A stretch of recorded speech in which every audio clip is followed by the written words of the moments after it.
داخل ہوا تو اب اس سے بھی یہ ثابت ہوا کہ یہاں جو زمین کے اوپر پھیلاؤ ہے، سسٹم ہے، تخلیقی سسٹم، اس میں دماغی کارکردگی دماغی صلاحیتوں کے تحت واقع ہوتی ہے۔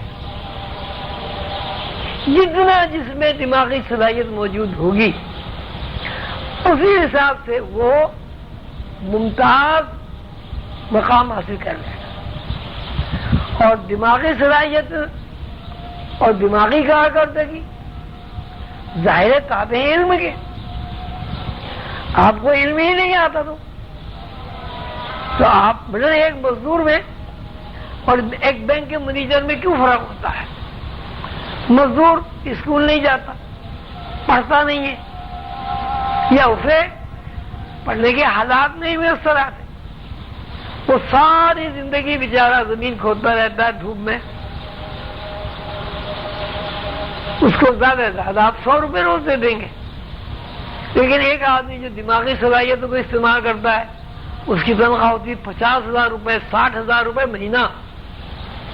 یہ جو بڑے بڑے جو ہوتے ہیں نا بڑی بڑی فرموں کے مینیجر، کسی کی بھی 40,000 روپے مہینے سے کم تنخواہ نہیں ہوتی۔ اب یہ جو سیمنٹ انڈسٹری کے جو ہے اس کے جنرل مینیجر کی تنخواہ 40 سے 60,000 روپے ہوتی ہے۔ 40 سے 60,000 روپے تنخواہ ہوگی، گاڑی کمپنی کی ہوگی، گھر کمپنی کا ہوگا، بجلی گیس کا بل کمپنی دے گی، وہ تقریباً 1 لاکھ روپے مہینہ کا حساب ان کا بن جاتا ہے۔ کیوں؟ اس لیے کہ جس آدمی نے وہ فیکٹری لگائی ہے اس آدمی کو یہ بندہ جس کو وہ 1 لاکھ روپیہ تنخواہ دے رہا ہے 10 لاکھ روپیہ مہینہ کما کے دے گا۔ اگر 10 لاکھ روپے مہینہ ہی کما کے نہیں دے گا تو اسے کوئی 1 لاکھ روپے تنخواہ نہیں دے گا۔ بات پھر وہی آ گئی کہ جتنا آپ دماغی صلاحیتوں کو استعمال کرنا سیکھ جائیں گے، جتنے آپ کی دماغی کارکردگی عام آدمیوں سے بڑھ جائے گی۔ مثلا اب یوں آپ سوچیں کہ ایک آدمی کی دماغی کارکردگی ایک آدمی کی ہے وہ کلرک۔ اب ایک برانچ میں اگر 20 آدمی ہو تو 20 لاکھ برانچوں میں کتنے آدمی ہوئے؟ 4 لاکھ ہو گئے، زیادہ ہو گئے۔ 30,000 کو 20 سے ضرب دے دو، 4 لاکھ آدمی۔ تو اس زمانے میں ایک آدمی جو جنرل مینیجر ہے اس کی صلاحیت 4 لاکھ آدمیوں سے زیادہ ہے۔ اگر اس کی صلاحیت 4 لاکھ آدمیوں سے زیادہ نہیں ہوگی تو برانچ نہیں چلا سکتا۔ پھر اس کی صورت یہی ہوگی کہ جتنی اس کی صلاحیت ہے اس کے حساب سے، مثلا اب یہ زونل مینیجر ہوتے ہیں، اب زونل مینیجر میں 8-10 برانچیں ہوتی ہوں گی، پھر اس کے اوپر ہوتے ہیں، پھر ضلعی ہوتے ہیں، پھر ملکی ہوتے ہیں۔ اب جیسے جیسے دماغ کی صلاحیتیں بڑھتی چلی جائیں گی اسی مناسبت سے اس آدمی کی قیمت بڑھتی چلی جائے گی۔ یہ ایک دنیا کا نظام ہے۔ دیکھو یہی صورت اللہ تعالیٰ کے یہاں بھی ہے۔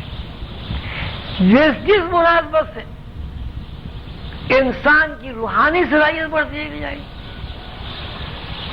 اب دیکھیے ابھی اسے آپ نے پڑھا اسی قصے میں کہ وہ بندہ بیٹھا ہوا تھا،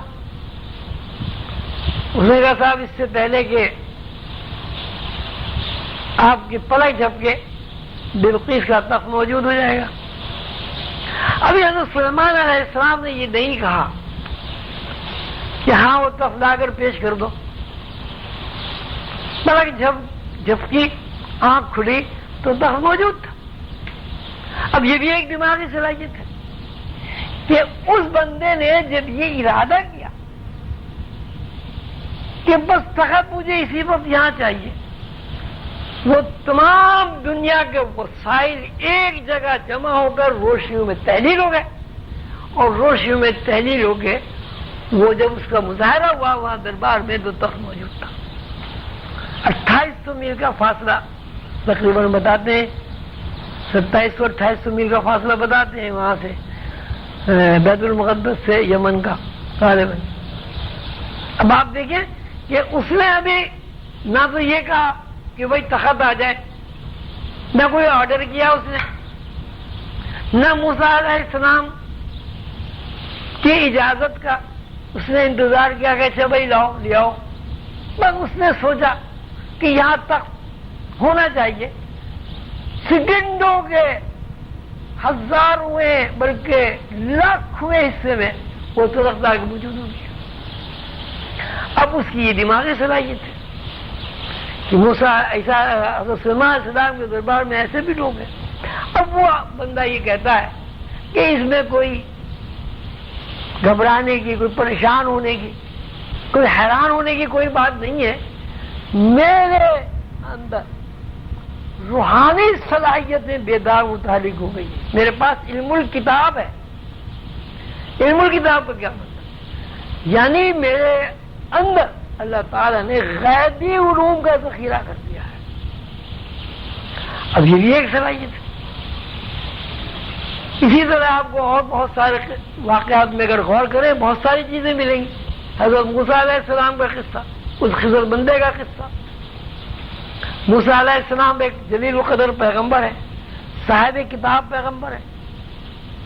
وہ بندہ نہ پیغمبر ہے نہ صاحب کتاب ہے، عام بندہ ہے، عام گاؤں میں رہتا ہے۔ اصولی بات تو جو دنیا داری کی بات ہے وہ تو یہ ہونی چاہیے تھی کہ اس بندے کو موسیٰ علیہ السلام کے پاس آنا چاہیے تھا سیکھنے کے، اس لیے کہ موسیٰ علیہ السلام پیغمبر ہے، صاحب کتاب پیغمبر ہے، جلیل القدر پیغمبر ہے۔ اللہ تعالیٰ نے موسیٰ علیہ السلام کو اس بندے کے پاس بھیجا۔ قرآن ہے فوجد عبدا من عبادنا کہ موسیٰ علیہ السلام گئے اور راستے میں بڑی مشقت انہوں نے اٹھائی، ساتھ میں ان کا ایک دوست بھی تھا، تھک کے سو گئے تو اس کو خواہش ہوئی کچھ کھانے کی۔ اس نے جیسے وہ کیا کہتے ہیں ناشتے دان کھولا تو اس میں مچھلی تھی پکی ہوئی، وہ جیسے ہی ناشتے دان کھلا مچھلی زندہ ہو گئے۔ وہ ایک قریب دریا تھا، اس میں وہ چلی گئی۔ موسیٰ علیہ السلام جب اٹھے تو انہوں نے کچھ کھانے کی خواہش کا اظہار کیا تو اس دوست نے کہا کہ صاحب میں تو یہاں عجیب ہی بات دیکھی ہے، مجھے بھوک لگی تھی کہ میں کچھ کھا لوں، جیسے ہی میں نے ناشتے دان کھولا مچھلی جو تلی ہوئی مچھلی تھی وہ زندہ ہو گئی اور زندہ ہو کے دریا میں چلی گئی۔ تو موسیٰ علیہ السلام دوبارہ پلٹے کہ بھئی وہ بس وہی جگہ ہے جہاں ہمیں جانا ہے۔ وہاں گئے تو وہاں وہ بندہ مل گیا، اور باقی پھر ساری باتیں آپ جانتے ہی ہیں کہ صاحب وہ کسی میں سوراخ کر دیا اور اس کے جہاں مہمان رہتے اس کے بیٹے کا گلا گھونٹ دیا اور دیوار کے دیجی دیوار بنا دی وغیرہ۔ اب یہاں بھی آپ دیکھیں، اب اس کا مطلب یہ ہرگز نہیں ہے کہ اس بندے کے پاس موسیٰ علیہ السلام کو بھیجا جانا کوئی موسیٰ علیہ السلام کی فضیلت میں کوئی کمی کا سبب ہے۔ موسیٰ علیہ السلام کے ذمے اللہ تعالیٰ نے جو خدمت لگائی وہ اس میں مکمل ہے، اس بندے کے ذمے جو خدمت لگائی وہ اس میں مکمل ہے۔ بات پھر وہی صلاحیت کی ہے کہ ایک بندہ جو صاحب کتاب ہے وہ گوہے طور پر جاتا ہے، کتاب لاتا ہے، اس کتاب کی تبلیغ کرتا ہے، پھر قوم اس کے ساتھ جو بھی حشر کرتی ہے۔ دوسرا بندہ اس کو نہ کتاب کی ضرورت ہے نہ کوہ طور کی ضرورت